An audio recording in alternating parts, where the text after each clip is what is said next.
I'm pretty sure that Bamboo Labs blew it out of the water this past Black Friday. There are so many videos popping up about woodworkers, metalworkers, everybody you could imagine who's adopted 3D printing. I'm one of those people that's held on for a long time and kind of avoided the trend, but also hopped on the bandwagon this year. And I have to say it's been pretty awesome. Today I'm going to show you a few things I printed and how it's kind of enabled me to change the way I look at things, change the way I organize my shop is a major improvement, and how it's just kind of led me down a path that I didn't really expect. Watch along and hope you enjoy. Working out of a small shop makes it super important to be pretty organized in where you put your tools and how you organize things and just making the maximum use of the space you got. I printed off a bunch of specialized kind of custom adapters for all my Milwaukee tools, hold my nailers, there's drill holders, battery holders, both a 12 volt and 18 volt batteries. I just print them off as you need them. So if I buy a new battery or get a new battery with a tool, I just print off another adapter.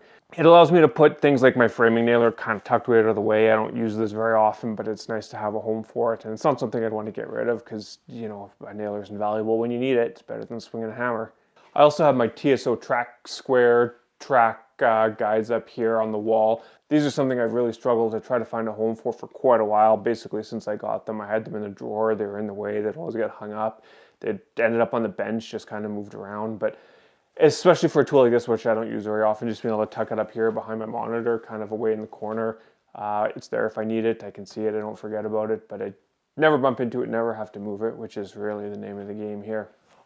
I think the number one reason for sure why I decided I needed to get a 3D printer, or, you know, justify me getting a 3D printer was for what's inside here. I know everybody wants to see what's in everybody else's drawers, so now's as good a time as any, I guess. I used to have these Amazon kind of like just cheap containers. They clip together, which means that when you grab one, you inevitably flip 4 or 5 over. They don't hold a lot of stuff. There's a lot of wasted space in between them. But I have my drawer full of that. I don't think I have any pictures or videos, but yeah, it's a bunch of those, bunch of dead wasted space. So I went down the Gridfinity rabbit hole pretty bad here. It's based on a 42 millimeter grid. So if you pop one of these boxes out, you can see there's these grids underneath there.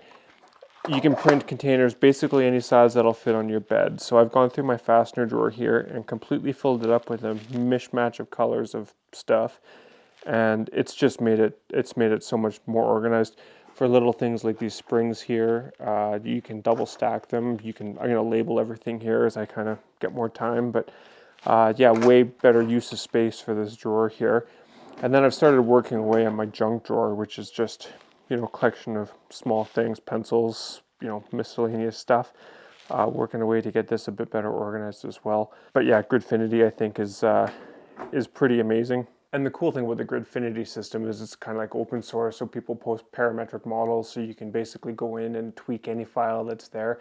I haven't had to do that yet. Everything I've wanted, I've been able to find, from like battery holders to there's drill bit holders, router bit holders, basically anything you want, caliper holders.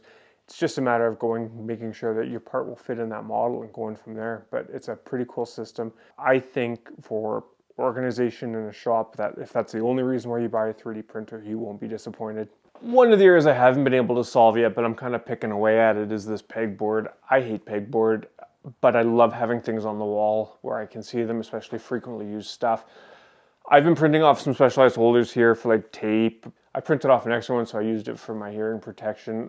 I found a file that has individual holders for Nerex Richter chisels. I have 4, so I printed off 4. As I add more chisels, I just print off more. I've been a little bit slow in this area because I don't know if I'm going to replace the pegboard with wall control or French cleats. I've been looking at the Scatus, I think it's called, from IKEA. It's like the panels that come with the like little horizontal hooks. There's about 1 million adapters and tool holders and connectors you can print for Scatus, so it makes it a pretty compelling option. It's quite a bit cheaper than wall control and way easier than French cleats.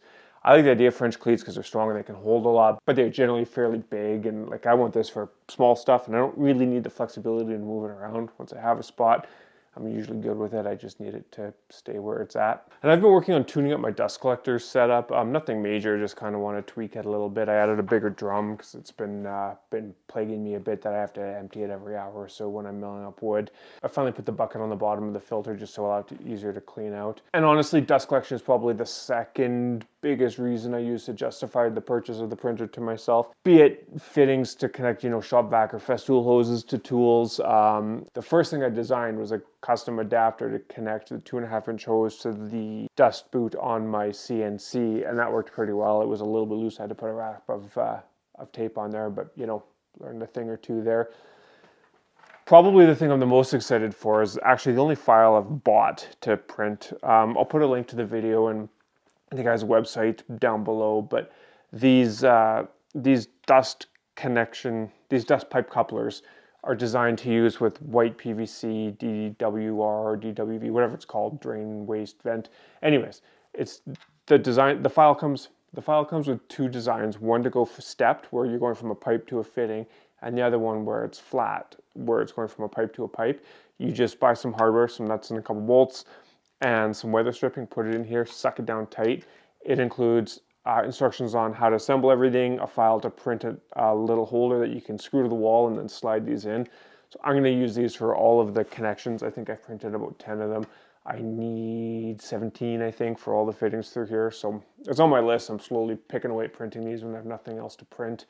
And one day when I'm less busy, we'll pull out all the tools away and seal everything up nice and proper. I think I'm pretty happy with where I have my ports now, so just a matter of sealing everything up. Okay, a little quick and dirty there, but that's kind of the main uses I found for the 3D printer in the shop here. I have plans in the future to print off some tool jig things with it for specific projects. Like if you need a router template for a specific corner, it's fairly easy to design and print. Now that I have a CNC, we'll see which one I end up using that for, but honestly, the 3D printer is so much faster than the CNC. Just the ability to design something up really quickly in Fusion, slice it, print it, and you're done. You don't have to worry about tool paths or anything. The slicer handles all of that. It's pretty easy. And I have no experience with 3D printing, but from what I've heard, these Bamboo Labs printers are incredibly fast. Like I just print stuff all the time. It's basically been printing 24/7 since I got it. And it's been great for that. I get an idea for something I want. If it's a longer print it overnight. If it's something I need quick, I just print it and off I go. It's even little things. Like I printed off these tiny little, see if you can zoom in on this. They're plugs for pocket holes. So this bunk bed that I'm building, near the finish of it now, I have to use a few pocket holes to hold some things in. But I don't want to leave unfinished pocket holes anywhere you can see them. So I'm going to print off just some plugs in corresponding color that closely matches the stain. Slide them in there. My festool connector kit came with a handful of plastic connectors. I don't love the color, so I'm going to see if there's a file to print off connector covers and match it to these pocket hole screw covers, and there you go. Anyways, I hope you found this enjoyable. Big thumbs up to Bamboo Labs if you're interested in getting a 3D printer. I paid for it, no sponsorship, no anything, just hopped on the bandwagon on Black Friday and have definitely been impressed with it so far. Thanks for watching along. Check out these other two videos. I hope you enjoyed. Thank you.